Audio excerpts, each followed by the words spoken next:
hungry for it, man. You know I gotta get it. I hit the ground running. You know I gotta get it. I see that money coming. You know I gotta get it. I gotta get it, gotta get it. Yeah, I gotta get it. Whatever's necessary. You know I gotta get it. Bullshit is secondary. You know I gotta get it. They say we legendary. You know I gotta get it. I gotta get it, gotta get it. Yeah, I gotta get it. What up, what up? It's your homeboy Maal The Pimp, a.k.a. MTP, and welcome to another special edition of the Pimpoholic TV podcast. And like I keep always telling y'all, I keep some exclusive shit. I keep a special guest coming through this motherfucker, and y'all gonna recognize it eventually. So right now, who I got in this motherfucker right now, the owner, the founder of the biggest podcast based out of NY. Independent, as he say, independent. My expert opinion, I'm talking about Mouth Hoffa. Welcome to Chattanooga, Tennessee. How you doing, Mouth? How you doing, bro? And welcome to the city, fire. dog. See, yeah, I like that. Yeah, Man, how you enjoying the city so far, bro? So far, so good, man. Everybody been showing love. You know what I'm saying? I'm meeting a lot of artists, a lot of different people who just help things move out here. And you know, this hip hop festival, I'm looking forward to next year. I know next year is gonna be even bigger. Best believe that shit. Yeah, fact. Best believe that. So let's get right into it, bro. Before the podcast game started out as a battle rapper. I'm an artist also, but battle rapping is not my thing. You get what I'm saying? Before that, it was the music. Okay. Right. Okay, because my question was going to be, what made you choose battle rapping as opposed to being an artist? Right. Now, I was an artist first. Like, you watch certain episodes, you see, like, Bimmy talking about, I wanted to sign man when he was 18. You see Benzino, like, he was in the studio and dissed Eminem and decided not to do it. You see Clark Kent, like, I used to have Mav sitting in the corner of the studio, and when people would bring their artists through and I listen to them, I'd be like, you missing something. Mav, spit a verse for these guys, you know what I mean? Like, that's where I was at. That was always the goal. The music was always the goal. But knowing that I didn't have like $100,000 to invest in my career, and being from New York City, where there's like a gazillion rappers, you know what I mean? Right. You're trying to fight your way through that shit. I picked battle rap as a road for promo, for marketing, so that I could get my name out there. Because I noticed like guys like Serious Jones, Jin, Murder Mook, these guys were becoming famous. You know what I'm saying? And they didn't have $100,000 to put into this shit. They were becoming famous off of their talent. And me, I'm not shying away from any type of challenge. So I can do this battle rap shit. I used to do it in my hood. You know what I mean? I'm one of the guys that. Buckshot, shout out to Buckshot. I was like 15 years old. I rode up on Buckshot on a bike, and I said, Buckshot, who's the illest in Crown Heights? He was like, I don't know. There's a lot of rappers out there. I said, me, nigga, and I rode off. You know what I'm saying? Yeah, like, I've always had that confidence that I'll battle anybody, any place. Like, that was really how I got my name up in my hood. So going back to battling wasn't a problem for me. I got into it, and the rest is history. Okay, let me ask you this. Now, on the artist, outside of the battle rapper shit, on the artist tip, the whole thing is to put a song out there, hopefully generate some traction and do a video, promote it the right way, and then eventually start getting paid shows. You might start out at 500, maybe 1,000, but it's a process to do before you get to getting paid shows. Right. What's the process of a battle rapper to start out just battle rapping for free to where it turns into I'm getting paid for this shit? What's the process with that? Well, the smart process or the process that people are taking? Both, whichever one makes sense to you. Okay, for me, I'm gonna just tell you my process. My process, platforms that matter, places that matter, situations that matter. So I started off in the hood, battling people, maybe two rappers at the same time. But knowing that I could do that, I auditioned for a battle movie, Rap War 1. You could look that up. I'm the lead role in the motherfucker. From there, the next time that I actually battled was at the Fight Club, a platform. People could see me. I get notoriety. Was that for free? Yeah, it was for free. Okay. But you're seeing me. Exposure. I'm not like on a corner with it no more. Right. The next time I battled after that, Smack DVD, which at one point was like the street Bible. It was. You know what I mean? It was, yeah. I had a viral moment with that. And the next time I battled after that was Smack DVD a couple more times, and then the birth of URL, which is like the biggest battle league in the world now. You know what I'm saying? Right, So right. Okay. it's about picking the platforms. You got to play in traffic sometimes. If you do something over here, okay, who's gonna see that? You remember in the Troy movie? Troy, okay, yeah, in the beginning, right, when Brad Pitt met the Prince for the first time, and the Prince was like, "Fight me." He was like, "Well, I'm gonna kill you here where nobody could see it." Yeah, it holds no weight. It holds no weight. Then, right, right. You know what I mean? I'm gonna catch you later in front of your whole kingdom, and then I'm gonna get the fame and glory that I want. So that's the way I went about it. All right, so you started making a name with yourself for the battle rapper. What made you shift to the podcast and journalism shit? Where did that come from? If you're doing good at this, why not keep doing that? What made you? Well, one, I was hated in battle rap. I was hated. I had built up a reputation, which was good for the streets, but not good for business. All right, I get that. You dig what I'm saying? Yeah. So where people would be excited to meet me and they'll pay their money to come in the building. And battle rap got to a point where these tickets was $100 a ticket. Like you're not getting in for lower than $100. You dig what I'm saying? Yeah. $100 a ticket, but you don't know how the show's gonna turn out. And that was just due to me going through a lot of shit and trying to transition from an area where you have to protect your respect to dealing with people playing with your respect and calling it an art. You know what I mean? Mm-hmm. The disrespect shit. No, right. The disrespect, and yeah. Sometimes there were a couple nights where it was like, all right, I'm not battle rap Math from Brooklyn tonight, and I don't like what you're doing. So I'm gonna handle it like Math from Brooklyn instead of like Math the artist. Right. And I had to, it was a tough transition. I had to really like, all right, look in the mirror and be like, what the fuck is wrong with you? You signed up for this shit. This ain't how it's supposed to go. It is what it is. You in this field, this is how you play in this field. But because of those incidents, a lot of people had animosity towards me. A lot of people felt intimidated in the way they handled their feelings of insecurity was to kind of bar me out of it.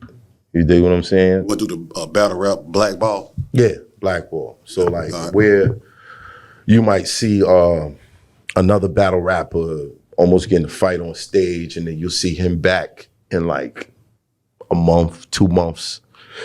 For me, or a year. For me, they banned me 3.5 years. But during that 3.5 years, I went to the other leagues and still kept my name going. Yes. Okay. Now, once you shift into the podcast thing, I'm a podcaster, obviously. So you come into the podcast, but you got a name from battle rap. So did you feel like it was easy to launch your podcast because you already had a following? Or did you feel like, damn, I'm starting, even though I got a name with this, when I'm doing this, I'm starting from scratch? I'm gonna keep it 100. I got tired of these bitch ass niggas talking about me and getting the story wrong. Because a bad headline on Math Hoffa meant views for them. Of course, yeah. You know what I'm saying? Yeah, yeah. So if they could cook up a story or this the reason why this happened or, yo, Math lost. He really lost this battle. I don't care what the crowd was going crazy, but he really lost. It was just getting annoying that everybody, all these bloggers were like getting views off of talking about me. And I know, okay, this is YouTube. You're getting paid for this. Yeah. All right, cool. Y'all get this many views talking about me? How much views I'm gonna get if I talk about myself? You know what I'm saying? Right. So that's how that started. And originally it was like, okay, I'm gonna talk about me. I'm gonna give you my expert opinion on all the shit that y'all like to talk about. That's where the title comes from. Right. Okay. So from there, the show started to grow. Originally, battle rappers was coming on the platform, and we started having these barbershop discussions. And everybody was just gravitating to it. By the 10th episode, I had my big bro, Method Man. Shout out to Method Man. And salute to Tracy Wable sitting over there, too. Yeah. Shout out to Tracy. Yeah. Shout out to KO. You're doing a great job. You know what I'm saying? I got Method Man. It's a Meth saying to you. Yeah, Meth. Yeah, when I first met him, he was like, yeah, he's doing a great job. So he came to the platform. Then I had Cassidy on the platform. But I still tried to keep it a battle rap platform. But after a while, I'm not gonna insinuate. I'm not gonna blame, rather, the battle leagues. But I think that the people who run battle rap have an issue with the battlers becoming bigger names if they're not under their control. Gatekeeping type shit. Gatekeeping shit. Yeah. So, and then there's the battlers that are jealous or they got an issue with you for whatever reason. So they'll tell the other battlers, not to fuck with you. Don't go on this platform. Don't do this. Don't do that. Right. Don't do that. So that started to happen. And, you know, me, I'm like, okay, fuck y'all. I'm gonna holler at everybody else. Method Man came on the 10th episode. Let me see if I can get Nature to come on here. Let me see if I can get Nori. Let me see if and you know, through battle rap, because it's such a cult audience, you don't know who's in those views. Like I done had Dave Chappelle send a card personally for me to meet me. You're looking at these numbers on these battles, you don't know who's in them. You dig what I'm saying? Like when you post up a video, let's say your shit get 50,000 views. There could be a fucking president in there. There could be a music mogul in there. There could be a superstar that you would love to get on this shit in that 50,000, but you don't know. Right. You dig what I'm saying? Right. So I started to realize like a lot of these guys are in these views because if I run into them, or if I'm someplace, or thank God for Instagram, they'll DM me and be like, yo, I love your shit. Yo, I've been watching you forever. People you wouldn't even expect, like Nicky Jam, one of the biggest Spanish artists in the world. You know who that is? Nicky Jam? Yeah. Listen, this guy DM me, I'm not gonna lie. I didn't know who he was. But I looked at the numbers, I was like, yo, this nigga got like 50 million followers. Who the fuck is this? And luckily, when one of my co-hosts at the time, she was Spanish, and I showed her, I was like, yo, you know, she was like, that's Nicky Jam. Oh my God, man, you better text her back right now. And I'm like, oh, shit, okay, all right, cool. And then, you know, getting to know his story, Nicky's a great guy. Like, he's awesome. Shout out to Nicky. And then I got him on the podcast. And then I got to battle these guys. Like I did a battle versus Method Man and a battle versus Nicky Jam. That's all on my channel. You battled Method Man? Yes. Oh, okay. You've never seen this? No, I haven't. No. Can we take a 5-minute break so you can just enjoy this battle? Nah, we'll watch it after. Yeah, but I got to battle these guys. So it was just continuing to just reach out and see what's possible. A lot of the times we don't know what's possible. We judge what's possible due to the people around us and their experiences. But what they experience isn't necessarily what's going to happen to you. You know what I mean? Right. So where people were doubting themselves and staying in this battle rap kind of pigeonhole into that culture, I decided to boldly jump the fuck out that shit and see what could happen. And now, top 10 podcasts, independent, only one independent. All these other guys have been associated with some sort of network or machine that pushed them to you guys. My shit is 100% organic. No one else can say that in the top 10. No one else. Okay, let me ask you this, bro. I heard you say when you first get started, when you first started the launch, Method Man came on, Cassidy came on. Mm-hmm. Now, as an upcoming podcaster, those are what we call celebrities. Names were already out there. So if I'm an upcoming podcaster, it will help me so much if y'all got on my show. Right. Now, what we go through as upcoming and I done went through this shit and still going through it. When we reach out to somebody like that, they want to charge us. Right. You follow what I'm saying? Right. I understand it, but I don't agree with that for some reason. You're charging? Yeah, let me say that before you say this. I understand it, but I don't agree with it. I understand that I might have 18 to 20,000 followers and you got X amount of millions. So if it's you, what the fuck I get out of going on your podcast? I understand that. Mm-hmm. You know what I'm saying? But in the same breath, it's people who reach out to me with 200 or 300 followers. And I look at it like, I understand what you're trying to do. Because it was one point when I had 300 followers, trying to get to 1,000, trying to get to 5,000, trying to get to 10,000. And this is why I'm not going to charge you if I got a liking for you. And this is you why, know what I'm saying? This is why I love Method Man. Me too. Because he does so much based on what he likes. You know what I'm saying? Right. It ain't about the money. First time I met Method Man, I asked him to do a song with me. He could have charged me. He did the video. He came on the show, battled me.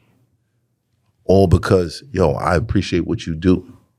You dig what I'm saying? Yeah, I get it, yeah. I think if you feel that way, there has to be an accomplishment that the people you reach out to can appreciate. For me, it was battle rap. They knew me from battle rap. So until the show got hot, it was everyone who knew me from battle rap that I know hit my line and was like, yo, you dope, nigga. All right, from that dope, doing the show, what's up? Come through. So if you're not willing to pay people, there's gotta be something that they can respect, something that's worth more than money. So. What do you think that was? Like, what did they see? And was it the grind and the grit from moving up in battles and battle rap? Do you think they associated with that? Like, yo, I fuck with you because of that. Nah, they know I'm a real nigga. So I think all of us, I mean, unless you got a flaw in your character, all of us are real niggas, but that ain't really getting us nowhere. no, Keeping it, but they know. You dig what I'm saying? Yeah. They know. It's different. Like, okay, you a real nigga. You telling me, but I ain't got no. I don't got. I can't no stand. history. I can't. Ain't nobody I could call. Right, Ain't nobody I could reference. Right. Ain't nothing I could look at and say that was some real nigga shit. For them, I could look at this. I could call my man. I could da. Yeah, I'm gonna fuck with this guy. Gotcha. You dig what I'm saying? Yeah. But the charging, it depends on how you look at it. There's a podcast that offered me $10,000 to come on. You took it? No, Why? because I saw they had other people on there slandering my name, and they kind of joined in on the shit. You know what I mean? They want you to probably come back and respond to that type of shit and make some extra shit out of it. And I ain't no hoe. That's hoe shit. Yeah. So I turned it down. Right. Now let me ask you, say if that same podcast who hadn't done that had reached out, would you have asked for it? Okay. I would have took it. What if they had reached out without money? We had sold It would have to be a platform that I respect. Gotcha. You dig what I'm saying? Gotcha. So everything, if I know, all right, me coming here is going to equal money for you, how do I know you're going to appreciate it? Yeah.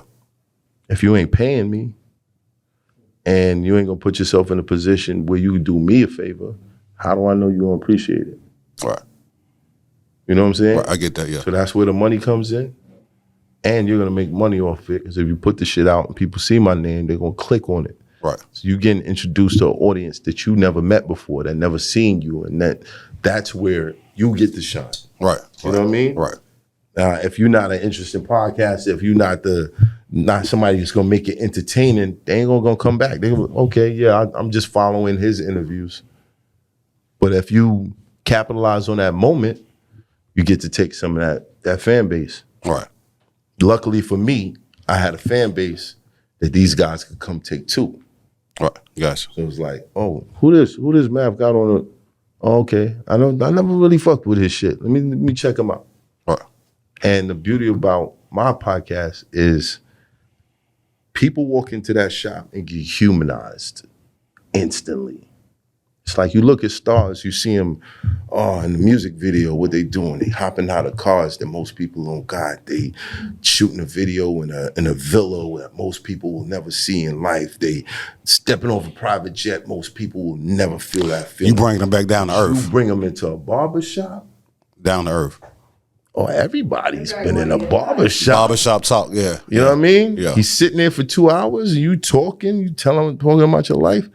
Like, I don't know, it has a different effect. I done had gangsters, killers come on the show and cry. Cry in that chair. You be like, oh, what the fuck is going on in here?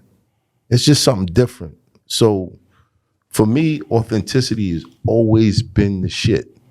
If I felt like somebody was playing a game while he was in the chair, I didn't want to put it out. That's why I really wanted to put out the Tony Yayo shit. So I felt like he was playing.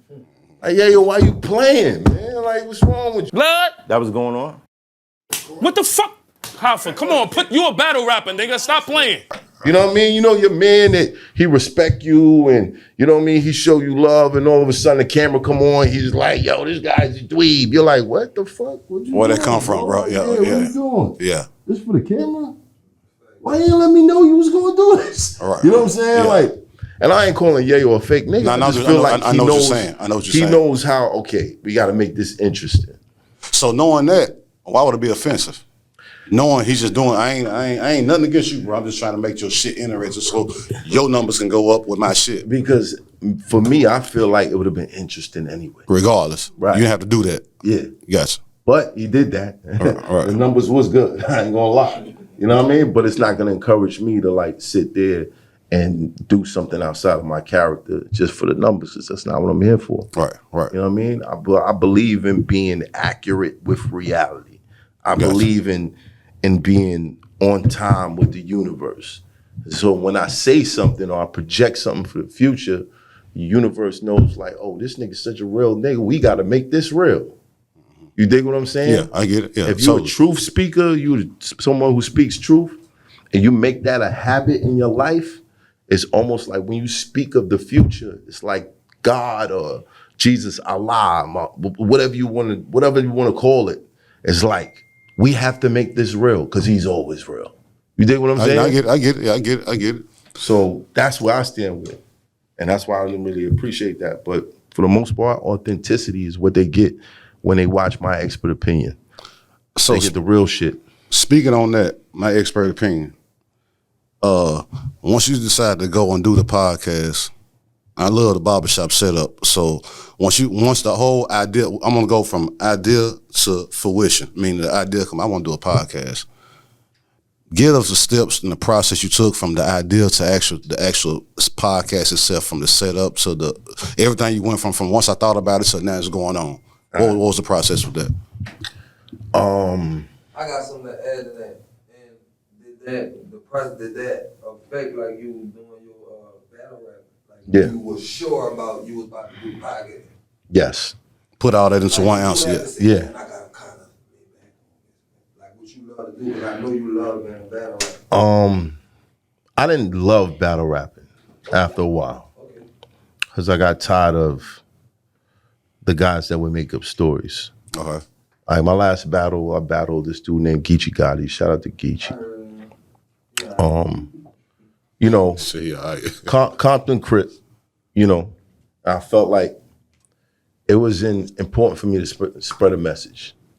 This is about 3 years ago. Okay, my third round, I break down the Clean Neighborhood Act. And I warn everybody about the RICO coming back, because that was important to me. In his rounds, he rapped a whole bunch of rumors and made up shit. And I got tired of dealing with that. So once I did that, I said, I brought up what happened to Casanova. I said, yeah, it's called the Clean Neighborhood Act. While you niggas is shooting videos, displaying your straps, the feds is counting heads and they playing it back. As soon as one of you do a crime, the whole gang getting snatched. That shit is the new RICO. Your set, the new Kilo. The new Connect is these gangbanging rappers that don't see no problem sending their ears in the morning with no bro. They seeds grow up with no guidance. It's so evil, nigga. You ain't Crip or Blood. You African. Let's throw all that dumb shit out the window and go back to being black again. The lifestyle you selling produces felons and you trafficking. You ain't a snitch, but nigga, you's a bitch for the establishment. And I let it go. After that battle, I said, I'm good. I could let this go. Let me just do my podcast shit. But I got tired of like motherfuckers standing in front of me. I be saying shit like that. And then niggas is like, yo, I heard this and I heard that. And I'm like, oh, come on, man, give me some real shit. The podcast shit just became too real for me to where I didn't like battle rap no more because it's too much made up shit. So, okay, Now I'm finna go straight in podcast. Fuck the battle rap. I'm finna start my expert opinion podcast. What's the steps? What's the process from I thought about it to I'm making it happen? I got to shout out Queen's Flip for this. All right. I did a segment with him on his show called The Interrogation Room. All right. And the result of that, I want to just flip. Okay. The result of that was the first 3 comments that had the most likes was Math Hoffa needs a podcast right now. So I said, all right, cool. Tired of these niggas talking shit about me. People are asking for it. Let's get it. There's a barbershop in the area that I lived in. Shout out to Wagner. I was in Wagner Projects at the time. And I went down there. I said, yo, can I shoot something there here? The lady, shout out to Carol. Carol was like, yeah, it's cool. So I started shooting these episodes and I stayed consistent. That was one of the main things, staying consistent, making sure every single week we shooting. Every single week I'm shooting, no matter what. Yeah, and that was that. I stayed consistent. It grew and grew and grew. I analyzed YouTube and how to monetize. Watched a gazillion videos trying to figure it out. And I want to give a shout out to everybody on YouTube that's making those how-to videos, because that shit really helps. And shout out to everybody that's watching them too. You know what I mean? Like that shit, like they break shit down. Like you could take 3 videos and figure out how to run a company. You know what I'm saying? Right like that shit is different. You're right, bro. So I watched all that shit. I learned. You know, I reached out to Joe. Button. Yeah. Okay. All right. But most of the times I called Joe, I would just get off the phone with more questions than I started with. So I stopped calling Joe for fucking advice. Nori gave me a lot of advice. I like Nori. Yeah. Never met him, but I like Nori. Nori's the man when it comes to shit like that. Demeanor. I love that shit. Yeah. Who else? Daquan Thomas. Okay. He was another person that I did a lot of conversating with, trying to figure out like the whole media thing. Real good brother. He ran the Vibe for a long time. Vibe magazine. Yeah, still runs the Vibe. Still runs the Vibe. All right. Yeah, and for everything else, and Vlad. I know some of y'all don't rock with Vlad, but listen, Vlad has never held information from me, anything. He's came on the show, he sent guests my way, he's always helped.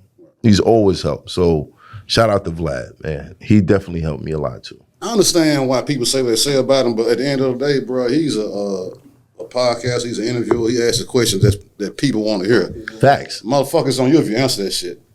It's on you. On some incriminating shit. That's on you. But even he doing it in a more so, smooth way, he can get away with it because he one of us. You know what I'm saying? I feel like he asked questions that like we want. People want to know. That's what they supposed to do. Right.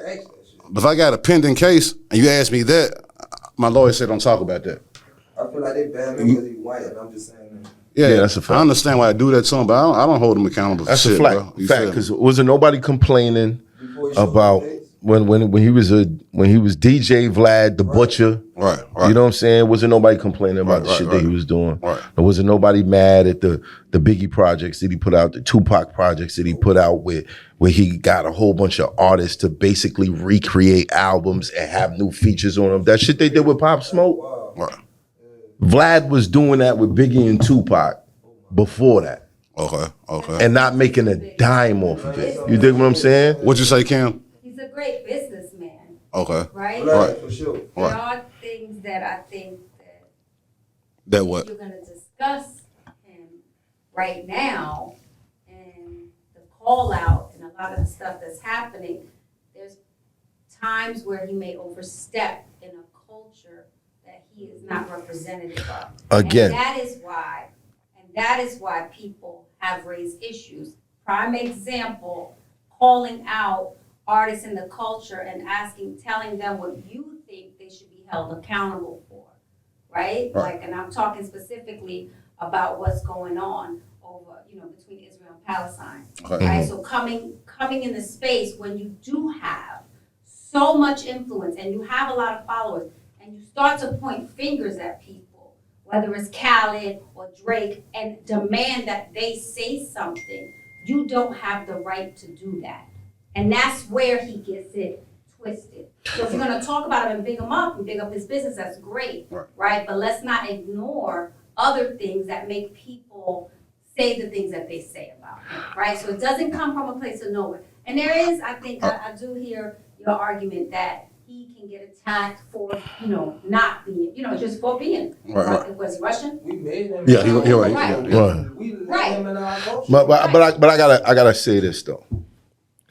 What you just said was completely contrary to what's actually happening. I get what she's saying though. You get that, I get what but you're you saying. understand that this is a Russian Jew Right. calling out another Jew and a Middle Eastern person for not speaking up about shit that's in his actual culture, Right. not hip hop. Right. You know what I'm saying? But- How is he overstepping? If we both black, we seeing black people getting their ass kicked, and I'm like, yo, you ain't gonna say nothing about this shit? It's different. Now, if I'm calling out, I'm calling you niggas out for having ghostwriters or whatever, like, shut the fuck up, Vlad, you ain't part of this shit. You ain't doing, you know what I mean? Right. Even though that's kind of fucked up, because again, he was a DJ. He was a broke DJ, not making no real money off of this shit. Right. Before everything built up. So he loved the culture. This thing was a break dance. Like, bro, I've never broke dance. What you finna say, Kim? You gotta love this shit. You gonna spit on your head on a piece of cardboard in front of everybody, bro. You gotta love. That's love.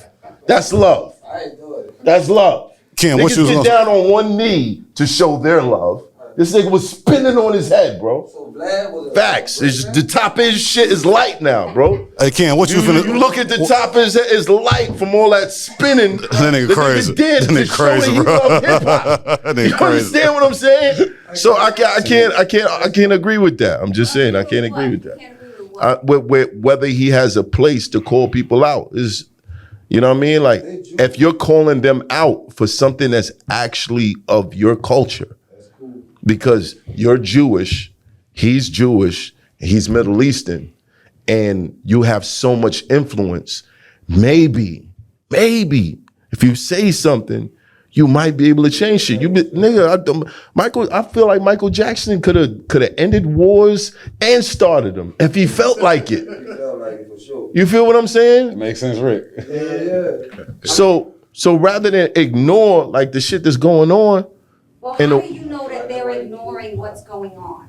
Because they didn't. because we have examples of artists. Get on social media No. and say No, whatever because we have examples of great artists like Ray Charles, Georgia. That was him saying, "I'm not happy with this shit. I'ma speak out. I'm not happy." Michael Jackson and the Earth song. I'm not happy with what y'all doing. All I want to say is that they don't really care about us. He's rich. He don't got to go through the shit them people going through. But why is he speaking about it? Because he cares and he wants to change. So when you got, everybody don't have to do it. You're right. Based on the fact that they didn't say what you wanted them to say at the time that you wanted them to say it. You can't just decide that it's the right time for these people to speak on things that you don't even know where they stand. You can't just, why is that your responsibility? I'm just saying, my family's from Barbados. If Barbados is on fire, I wouldn't be putting colorful clips in my hair and gold teeth and out there smiling in everybody's face. I'd feel away. And all the people that know that, yo, ain't you Bajan? They gonna feel away too. So there's nothing wrong with that. Now, overstepping, if Vlad starts to tell motherfuckers how to rap, okay, you overstepping, nigga, because you got no bars. You got no bars. Why can't he tell them how to rap if he could tell them when they need to speak on political issues that they never really speak about anyway? So why would you expect that? Because maybe when you see people, maybe when you see people digging babies out of rubble for hospitals, you feel like, is there anyone that can help? Absolutely. And if these guys can help, why aren't they helping? So you think that, okay, I'm just gonna leave it there. You think I'm just, listen. You think that if they say Did you see the footage of the baby that they found in the rubble? I didn't see that. I didn't see it. I've seen the footage. You saw the footage. Of course I've seen the footage. Knowing that was one child and the rest of them probably died. Why wouldn't you call people out? What would stop you from saying, yo, these motherfuckers listen to y'all. Right. Tell them something. Say something to stop this shit. Okay, I just didn't think that Drake or Khaled had the power to say You something. would be surprised. You would be surprised. I'm being honest. I think they strong, like, and I'm speaking I'm on not all gonna of them. say They, that, like, yeah. they got a voice for it. And I'm not saying people say that. They got a voice. They got a voice. Listen, fan is short for fanatic. We forget that sometimes. I'm a fan for sure. We forget that sometimes. Fan is short for fanatic. Now, when you say fanatic, you think it's somebody crazy. You think it's somebody that do anything. But when you say fan, it's like, okay. But fan is really short for fanatics. If these fanatics of Drake and fanatics of Khaled were to feel like, you know, maybe what they're saying is right. Maybe we need to chill. If it just saves a couple of lives, it's worth it. It's worth it. Yeah. You know what I'm saying? Like, not speaking on shit ain't got nothing to do with me. But like, I feel like if I was ever getting in position, and I'm speaking for like black people, like if it was like a situation where like I should speak on some stuff that ain't right, I'm gonna speak, like, and that's just because of who I am. Right. I'm a speaker. I'm gonna speak on Right. my platform, or if I could come to a podcast, Right. I will talk about it. But I mean, they probably not like that. I just Listen. think it's a little, and the reason why I used the word overstep was because I felt like, one, I'm sure he could get that message out without publicly trying to hold these two people accountably in front of the space. And I feel like it's very attention seeking, right? So like, But that's you not knowing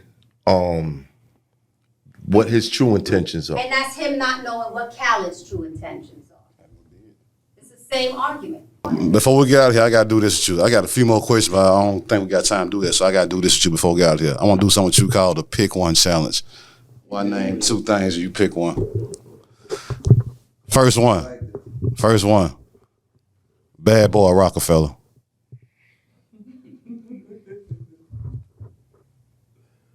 Rockefeller. LL Cool J or Big Daddy Kane? Cool J. Damn. DJ Clue. He's gonna kill me for that shit. So let me ask you again then. LL Cool J or Big Daddy Kane? For me personally, you can't do that. No, for me personally, as a battle MC, Cool J. Cool J? All right, cool. This done deal.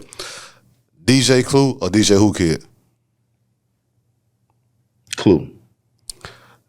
K-Slay or Funk Flex? Not fair. It's not fair. Oh my God, what's going on? It's not fair. Not fair? It's not fair. Okay. Rest in peace, K-Slay. Okay, all right. Rest in peace, K-Slay. Jay-Z or 50 Cent?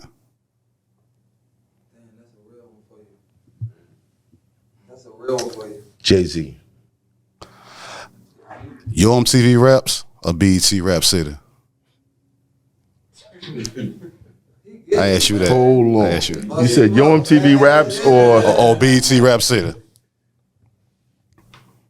Video Music Box? No. Video Music Box. One, two. Neither one. Video Music Box. Okay, all right. That's a first. Watch this. When it comes to host, Fab Five Freddy or Big Tigger? Tigger. Biggie or Tupac? Biggie. Cash Money or No Limit? No Limit. Ghetto Boys or UGK? Ghetto Boys. 8 Ball MJG or 3-6 Mafia? 3-6 Mafia. Movies. All Eyes on Me or Straight Outta Compton? Straight Outta Compton. Straight Outta Compton. Well, that's the Pimpoholic TV podcast with Meth Hoffa from my expert opinion. Round of applause for Meth Hoffa, y'all. Round of applause. And if you're trying to figure out how I answered those questions, is if one wouldn't exist without the other one, I just picked the original. Gotcha. So before we got here, give me your Instagram, YouTube, all that shit, man, so they can follow you. Yo, just type in Math Hoffa. All that shit can pop up, man. Say no more. I'm popping, nigga. Well, yeah, really. You heard? Yeah, I'm gonna speak for a fan. M-A-T-H now. I put it M-A-T-H. Right. Math. Hoffa. We here. This your boy Maal The Pimp with the Pimpoholic TV podcast. Like I always tell y'all, go to my website, www.maalthepimp.com. Follow me on Instagram and Twitter, @MaalThePimp, and subscribe to my YouTube channel, which is called Pimpoholic TV. And we out here. Salute. Salute.